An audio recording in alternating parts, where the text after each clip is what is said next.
आज हम लोग बात करने जा रहे हैं नेशनल इनकम की। मैक्रो इकोनॉमिक्स में एक बहुत इंपॉर्टेंट चैप्टर है नेशनल इनकम का।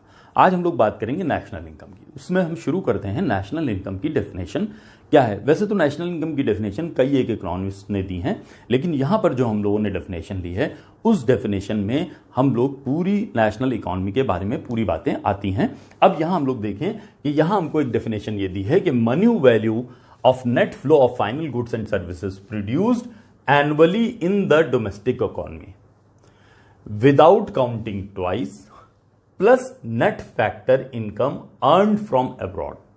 यानी कि यहां जो ये डेफिनेशन है उसमें कहा गया है कि money value of net flow of final goods and services, यानी जो भी गुड्स एंड सर्विसेज तैयार की जाती हैं किसी भी डोमेस्टिक इकोनॉमी में एक साल में, उनकी जो भी मनी वैल्यू है उनको बिना दोहरी गणना किए हुए और उसके साथ में अगर नेट फैक्टर इनकम भी जोड़ दिया जाए तो हमें देश की नेशनल इनकम मिल जाती है।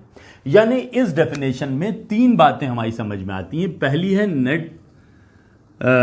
है money value of net flow of final goods and services produced annually in the domestic economy plus without counting twice plus net factor income earn from abroad. यानी कि एक तो money value of goods and services जो भी produce हुई है एक साल में किसी इकोनॉमी में, उनकी बिना दोहरी गणना किए हुए, और net factor income earn from abroad अगर विदेशों से प्राप्त आय भी इसमें जोड़ दी जाए तो किसी देश की नेशनल इनकम मिल जाती है। यानी इस डेफिनेशन से ये तीन बातें सामने आती हैं। पहले money value of annual output, दूसरी double counting of goods must be avoided, यानी कि जो चीजें प्रोड्यूस हो रही हैं उनको नेशनल इनकम कैलकुलेट करने में दो बार ना जोड़ा जाए, और national income includes net factor income from abroad, और जो नेशनल इनकम है उसमें विदेशों से प्राप्त आय भी जोड़ ली जाए तो हमको किसी देश की नेशनल इनकम मिल जाती है। यहां जो दो बातें आप लोगों की हो सकता है ना समझ में आए, वो कि मनी वैल्यू से क्या मतलब है और डबल काउंटिंग से क्या मतलब है। विदेशों से प्राप्त आए तो आप शायद समझ भी लें, तो हम लोग इन तीनों बातों को देखते हैं एक एक करके कि इससे क्या मतलब है। पहली बात जो है वो money value of annual output, यानी किसी भी इकोनॉमी में एक साल में जितनी भी गुड्स एंड सर्विसेज प्रोड्यूस हो रही हैं उन सब की मौद्रिक मूल्य क्या है, यह हुआ money value of goods produced annually. मसलन किसान ने गेहूं उत्पादित किया, चावल उत्पादित किया, किसी बागबान ने सेब उत्पादित किए, आम उत्पादित किए, किसी ने मोटरसाइकिलें, कंपनी ने मोटरसाइकिलें बनाई, कारें बनाई, तो ये सब की जो वैल्यू है, यानी सब जब बेची तो इससे जो पैसे मिल रहे हैं, जो इनकी मॉनेटरी वैल्यू है, वो कहलाती है क्या? वो कहलाती है money value of annual output, यानी साल भर में जितना भी हमने उत्पादित किया उसकी मौद्रिक मूल्य। दूसरी क्या है? ये मौद्रिक मूल्य तो हमें लेना है, लेकिन इनकी गणना दो बार नहीं होना चाहिए। अब दो बार गणना से क्या मतलब है? मान लीजिए कि कोई किसान है और उसने कॉटन उत्पादित किया, यानी रुई उत्पादित की, ठीक। अब उसने रुई जो है वो बाजार में बेच दी किसान ने। अब ये किसान ने 1000 रुपए की रुई बेची। इससे उसे किसने खरीदा? इससे उसे खरीदा थ्रेड बनाने वाले ने। उसने इससे तागा बनाया और इसे 1500 रुपए का बेच दिया। किसे? कपड़ा बनाने वाले को। कपड़ा बनाने वाले ने इससे कपड़ा बनाया और उसको बेच दिया किसको? रेडीमेड गारमेंट्स बनाने वाले को। 3000 रुपए का। उस रेडीमेड गारमेंट्स वाले ने इस 3000 रुपए के माल को बाजार में बेच दिया। सेलर ने इसको, जो हमारा सेलर है, उसने बेच दिया इसे बाजार में, मार्केट में 5000 रुपए का। अब ये किसको मिला? ये आया 5000 रुपए का कंज्यूमर के पास। तो अब इकोनॉमी में कितने पैसे शामिल किए जाएंगे? क्या इकोनॉमी में 1000 का प्रोडक्शन रुई का हो रहा है वो भी शामिल होगा, 1500 का तागे का हो रहा है वो भी शामिल होगा, 2000 का कपड़े का हो रहा प्रोडक्शन वो भी, 3000 का रेडीमेड कपड़ों का प्रोडक्शन वो भी, और 5,000 का माल बिक रहा है बाजार में, ये भी सब शामिल किया जाएगा?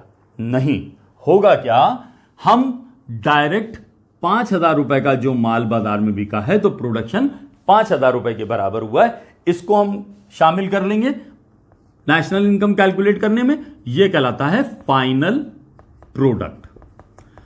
और ये अगर हम इस तरह से लेंगे तो फाइनल प्रोडक्ट 5,000 आएगा। अगर हम हर एक को अलग अलग लें तो देखें क्या आता है। तो 1,000 रुपए का कॉटन, 1,000 रुपए में 500 रुपए धागा बनाने में ऐड हुए, वो 500 ले लेंगे। 2,000 कपड़ा बनाने में लगे हैं तो 500 रुपए धागे से कपड़ा बनाने में और ऐड हुए, ये ले लेंगे। फिर रेडीमेड गारमेंट बनाने में 1,000 रुपए और ऐड हुए, ये ले लेंगे। और फिर बाद में 5,000 का बिका यानी 2,000 रुपए ऐड हुए, ये ले लेंगे। तो अब 2 और 1 3, 1 4 और 1 5,000 रुपए यहां से आ गया। ये कहलाता है वैल्यू एडेड। अगर हम इन सबको ले लें, यानी कि हम यहां पर 1,000 रुपए रुई के भी ले लें, 1,500 इसके ले लें तो 2,500, 4,500, 7,500 और 5 12,500 रुपए का प्रोडक्शन हो जाएगा।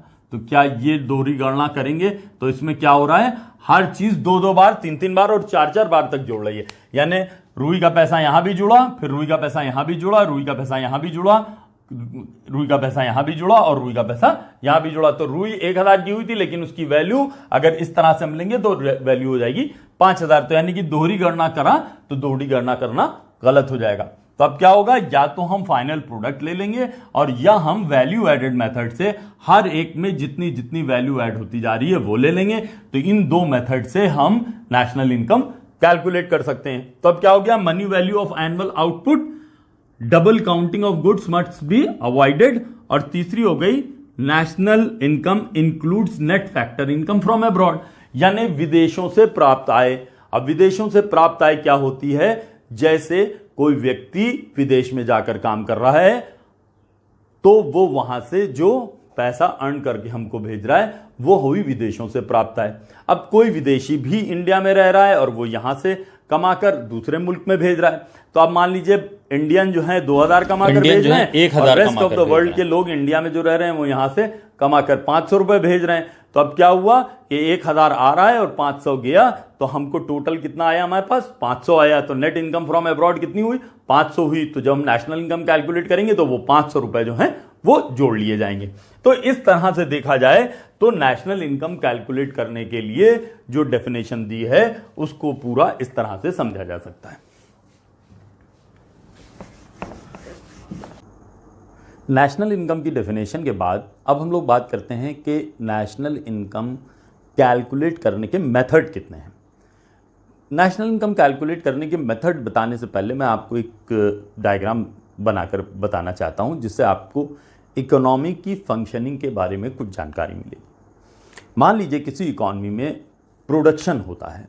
जब हम लोग प्रोडक्शन की बात करते हैं तो किसी इकोनॉमी में प्रोडक्शन हुआ, मान लेते हैं 10,000 रुपए के बराबर प्रोडक्शन हुआ। ये 10,000 रुपए के बराबर जो प्रोडक्शन हुआ है, इस 10,000 रुपए के प्रोडक्शन में कुछ फैक्टर्स ऑफ प्रोडक्शन ने काम किया होगा। जब वो फैक्टर्स ऑफ प्रोडक्शन काम करेंगे तभी प्रोडक्शन संभव हो पाएगा। ये फैक्टर्स ऑफ प्रोडक्शन क्या है, मान लीजिए लैंड है, लेबर है, कैपिटल है और इंटरप्रेन्योर है, जिसने इन सब चीजों को मिलाकर सामान बनाया। अब इस तरह से ये 4 लोगों ने लगकर 10,000 रुपए के बराबर प्रोडक्शन किया। तो अब जब ये प्रोडक्शन हो गया तो इस प्रोडक्शन होने के बाद में जो ये सामान है, इस सामान को बनाने में जिन फैक्टर्स ऑफ प्रोडक्शन ने काम किया है उनको कुछ पेमेंट हुआ होगा। लैंड को क्या मिला होगा, रेंट मिला होगा। लेबर को वेजेस मिली होंगी या सैलरीज मिली होंगी। कैपिटल को इंटरेस्ट मिला और जो एंटरप्रेन्योर था उसको प्रॉफिट मिला।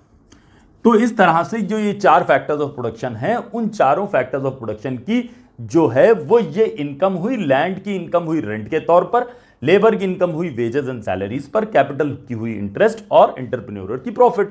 तो इस तरह से हम ये देखें कि 10,000 रुपए के बराबर अगर प्रोडक्शन हुआ है तो ये सबको जो मिला है इसका टोटल भी 10,000 रुपए के बराबर ही आएगा। तो यानी कि ये चीज प्रूव हुई कि जितने का प्रोडक्शन है उतने के ही बराबर इकोनॉमी में इनकम भी है, वो इनकम अलग अलग मदों में है, लेकिन इनकम उतनी ही होगी जितने के बराबर प्रोडक्शन होगा। अब जितने के बराबर प्रोडक्शन होगा, ये प्रोडक्शन जो हुआ इसके बराबर में जो इनकम मिली वो इनकम खर्च होगी। अब ये इनकम खर्च होने के दो तरीके हैं, एक या तो ये कंजम्पशन पर खर्च होगी यानी खा पी ली जाएगी, या ये सेविंग्स होंगी। अब कंजम्पशन पर खर्च हो गई, मान लीजिए 10,000 में से 8,000 रुपए कंजम्पशन गुड्स पर खर्च हुआ, तो ये जो खर्च हुआ ये हो गया एक्सपेंडिचर। और ये जो सेव हुआ ये सेव भी इन्वेस्टमेंट हो जाएगा। अब ये सेविंग हमने मान लीजिए कई तरीके हैं जिनसे हम कर सकते हैं। सेविंग हमने ये की कि हमने इसे बैंक में रख दिया, सेविंग हमने ये की कि इसे शेयर्स में लगा दिया शेयर मार्केट के थ्रू, सेविंग हमने ये की कि इसे बिजनेस में लगा दिया। तो अब ये क्या हुआ, ये जो तीनों तरीके बैंक के पास आई तो बैंक ने इसे लोन कर दिया, ये फिर वापस मार्केट में पैसा आ गया बिजनेसमैन के पास, शेयर मार्केट से भी पैसा वहीं बिजनेस में गया और बिजनेस में लगाया तो बिजनेस में गया। तो अब क्या हुआ कि ये कंजम्पशन प्लस सेविंग मिलाकर ये पूरी इनकम के बराबर हुई। तो 8,000 रुपए मान लीजिए कंजम्पशन के तौर पर खर्च हुए, 2,000 रुपए जो सेविंग हुई थी वो सेविंग भी इस चैनल से निकलकर यहां एक्सपेंडिचर गुड्स एक्सपेंडिचर हो गई, ये कंजम्पशन गुड्स पर एक्सपेंडिचर हुए, ये इन्वेस्टमेंट गुड्स पर एक्सपेंडिचर हुआ। तो अब यहां फिर 10,000 रुपए के बराबर एक्सपेंडिचर हो गया। तो अब इस तरह से हमने देखा कि जितने के बराबर प्रोडक्शन हुआ उतने के ही बराबर इनकम हुई और उतने के ही बराबर एक्सपेंडिचर हुआ, और ये जो एक्सपेंडिचर हुआ ये वापस फिर इसने डिमांड क्रिएट की कहेगी प्रोडक्शन की। तो जितना प्रोडक्शन हो रहा है उतना ही इनकम हो रहा है और उतना ही एक्सपेंडिचर हो रहा है, और ये एक साइकिल है जो चल रहा है। ये साइकिल जो है जब ये चल रहा है तो इससे ये प्रूव हो रहा है कि जितना प्रोडक्शन होता है उतनी ही इनकम होती है और उतना ही एक्सपेंडिचर होता है। तो अब अगर हमको नेशनल इनकम पता करना है तो हम चाहे सारा प्रोडक्शन जोड़ लें तो भी हमें नेशनल इनकम मिल जाएगी, सारी इनकम जोड़ लें तो भी नेशनल इनकम मिल जाएगी, और सारा एक्सपेंडिचर जोड़ लें तो भी नेशनल इनकम मिल जाएगी। तो यानी कि अब नेशनल इनकम कैलकुलेट करने के 3 मेथड हो गए। एक प्रोडक्ट मेथड हो गया, दूसरा इनकम मेथड हो गया, और तीसरा एक्सपेंडिचर मेथड हो गया। इस तरह से ये प्रूव हो गया। अब जब हम इनकम मेथड से नेशनल इनकम कैलकुलेट करते हैं तो उसे कहते हैं जीएनपी। जीएनपी इसे कहते हैं जीएनआई, ग्रॉस नेशनल इनकम। ये हो गई ग्रॉस नेशनल प्रोडक्ट, ये हो गया ग्रॉस नेशनल इनकम, और इसे कहते हैं ग्रॉस नेशनल एक्सपेंडिचर। हमेशा GNP is equal to GNI is equal to GNE होती है। ये क्वेश्चन पूछा जाता है 1 नंबर में, 4 नंबर में भी, कि why GNP is equal to GNI is equal to GNE. तो आपको बताना है कि क्यों ये एक दूसरे के बराबर होते हैं। अब हम लोग बात करते हैं इनके मेथड्स की। पहली बात करते हैं हम लोग प्रोडक्ट मेथड की। तो प्रोडक्ट मेथड के बारे में सबसे पहले हम लोग बात कर चुके हैं। प्रोडक्ट मेथड में 2 तरीके हैं। एक तरीका है जिसे हम फाइनल प्रोडक्ट मेथड कहते हैं, और दूसरा है वैल्यू एडेड मेथड। इसके बारे में हम लोग बात कर चुके। अब हम लोग बात करते हैं इनकम मेथड की। इनकम मेथड में जीएनपी कैलकुलेट करने का फॉर्मूला है जीएनपी इज इक्वल टू, जितनी भी तरह की इनकम होगी वो सारी की सारी जीएनपी कैलकुलेट करने में जोड़ दी जाएगी। अब ये जैसे वेजेस एंड सैलरीज, जो factor of income, factors of production की इनकम की जितनी मदें भी हमने आपको बताई थी वो सारी की सारी इसमें जोड़ दी जाएंगी। Salaries plus rent plus interest plus profit plus dividend plus mixed income plus goods kept for personal consumption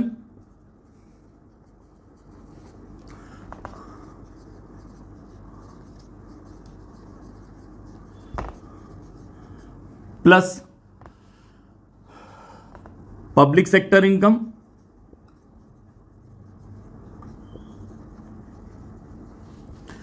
plus net income from abroad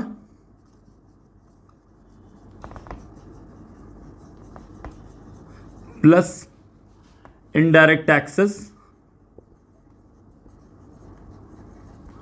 plus depreciation. इन सारी चीजों को जब हम जोड़ देते हैं तो हमको जो मिलता है जीएनपी, वो होता है GNP through income method. Wages, salaries, rent, interest, profit, dividend, mixed income आपको पता है। Goods kept for personal consumption वो है कि अगर किसी किसान ने, मान लीजिए कि उसने 10 कुंटल गेहूं उत्पादित किया, जिसमें से 8 कुंटल उसने बाजार में बेच लिया, तो वो तो उसकी इनकम हो गई। 2 कुंटल उसने घर में खाने के लिए रख लिया, तो वो भी उसकी इनकम का ही पार्ट है, इसलिए नेशनल इनकम कैलकुलेट करने में इस मद में उसको जोड़ा जाएगा। पब्लिक सेक्टर इनकम, जो सरकारी कंपनियां हैं उनकी जो आमदनी है वो भी चूंकि देश का ही एक पार्ट है, देश की इनकम का ही एक पार्ट है, इसलिए वो भी नेशनल इनकम कैलकुलेट करने में जोड़ा जाएगा। Net factor income from abroad भी इसमें जोड़ा जाएगा। इनडायरेक्ट टैक्सेस भी जोड़े जाएंगे। इनडायरेक्ट टैक्सेस सरकार की इनकम है, इसलिए ये भी इसमें जुड़ जाएगा, प्लस डेप्रिसिएशन भी जुड़ जाएगा। तो इस तरह से इनकम मेथड से अगर हमें जीएनपी कैलकुलेट करनी है तो ये सारी मदें जोड़ी जाएंगी। अब बात आती है एक्सपेंडिचर मेथड। एक्सपेंडिचर मेथड में क्या क्या चीजें जोड़ी जाती हैं? एक्सपेंडिचर मेथड में जितनी भी तरह का एक्सपेंडिचर है वो सब जोड़ दिया जाता है। इसमें एक फॉर्मूला है GNP is equal to C plus G plus I plus X minus M. अब सी क्या है? सी है कंजम्पशन। किसका? Household sector, firm sector etcetera. इन सबका जितना भी कंजम्पशन पर खर्च हो रहा है, हाउस होल्ड सेक्टर का हमारा आपका जितना कंजम्पशन पर खर्च हो रहा है वो, प्लस जो फर्म्स हैं उनमें जो लोग काम कर रहे हैं उनके जो खर्चे हैं, उनके ऊपर जो फर्म चलाने में जो खर्चे हो रहे हैं वो सारे के सारे काहे में? कंजम्पशन है फर्म्स का, प्राइवेट सेक्टर का, तो वो सारा प्राइवेट सेक्टर का खर्चा कंजम्पशन में आ गया। गवर्नमेंट में क्या है? गवर्नमेंट कंजम्पशन हो गया, जी फॉर गवर्नमेंट कंजम्पशन, गवर्नमेंट का कंजम्पशन। अब गवर्नमेंट का कंजम्पशन क्या है? गवर्नमेंट का कंजम्पशन है जो सरकारी कर्मचारियों को तनख्वाह दी जा रही है, डीजल पेट्रोल पर खर्च हो रहा है, बिजली पर खर्च हो रहा है, और इसके अलावा मिलिट्री पर खर्च हो रहा है, पुलिस पर खर्च हो रहा है। ये सारा का सारा जो है ये गवर्नमेंट का एक्सपेंडिचर है, ये गवर्नमेंट के एक्सपेंडिचर में आया। इसके अलावा आई फॉर इन्वेस्टमेंट। अब इन्वेस्टमेंट चाहे वो हाउस होल्ड सेक्टर का इन्वेस्टमेंट हो, चाहे वो प्राइवेट सेक्टर हो, चाहे वो गवर्नमेंट सेक्टर हो, और चाहे वो फॉरेन सेक्टर हो, सबका इन्वेस्टमेंट इसमें आ जाएगा। यानी जितना भी इन्वेस्टमेंट पे खर्च हो रहा है वो सब इसमें जोड़ लिया जाएगा, सारे खर्चे हैं। Plus export minus import, x for है एक्सपोर्ट्स और एम फॉर है इंपोर्ट्स। एक्सपोर्ट माइनस इंपोर्ट्स जो भी आएगा वो भी इसमें जोड़ लिया जाएगा। तो इस तरह से हमको एक्सपेंडिचर मेथड मिल जाएगा। एक्सपेंडिचर मेथड, इनकम मेथड और प्रोडक्ट मेथड से रिजल्ट हमेशा सेम आएगा, क्योंकि हम आपको बता चुके हैं कि जितने का बराबर प्रोडक्शन होगा उतने के बराबर इनकम होगी और उतने के बराबर ही एक्सपेंडिचर होगा। तो इस तरह से हमने ये देखा कि नेशनल इनकम क्या है, उसकी डेफिनेशन क्या है, और नेशनल इनकम कैलकुलेट करने के मेथड्स कौन कौन से हैं। अगर आपको ये वीडियो पसंद आया हो तो इस चैनल को शेयर करें, लाइक करें और सब्सक्राइब करें। Thank you.